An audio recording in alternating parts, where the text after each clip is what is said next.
Nut আর বল্টু বসে বসে গল্প করতেছিল।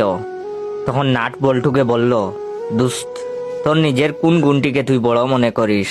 তখন বল্টু বলল, দানশীলতা। তখন নাট বলল, তাহলে দোস্ত, আমাকে 200 টাকা দে। বল্টু বলল, ও না, মনে পড়ছে, আমার সবচেয়ে বড় গুণ ক্ষমাশীলতা। তখন নাট বলল, তাহলে বন্ধু, আমাকে ক্ষমা করে দিস, আমি অলরেডি টাকাটা তোর ড্রয়ার থেকে নিয়ে নিয়েছি।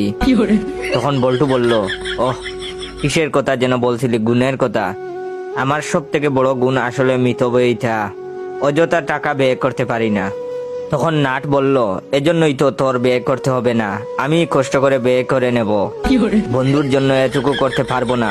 তখন বল্টু বলল, এর চেয়েও আমার একটা বড় গুণ কি জানোস? আমি খুব হিসেবি। তখন নাট বলল, ভালোই হলো, আমি আবার এদিকটায় খাঁচা। এই দেখ না, 200 টাকা নিতে গিয়ে ভুল করে 150 টাকা নিয়ে নিয়েছি। তুই তো হিসেবি মানুষ, হিসাব করে বাকি টাকাটা দিয়ে দে তো। তখন বল্টু বলল, দোস্ত, দেখতেই পাচ্ছিস, তুই এত পক পক করার পরও আমি ধৈর্য ধরে তোর অবান্তর কথা শুনছি, বুঝতেই পারছিস আমার সবচেয়ে বড় গুণ ধৈর্য ধারণ করা।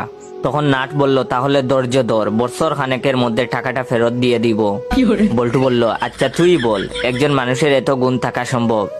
আমি আসলে এতক্ষণ মিথ্যা কথা বলেছি, আমার সবচেয়ে বড় গুণ হলো মিথ্যা বলা।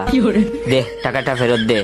তখন নাট বলল, ওহ, টাকাটা না দেওয়ার জন্য এতক্ষণ যা যা বললি সব মিথ্যা ছিল, ধন্যবাদ, আমি জানতাম তুই টাকাটা দিবি, যাই খরচ করে আসি।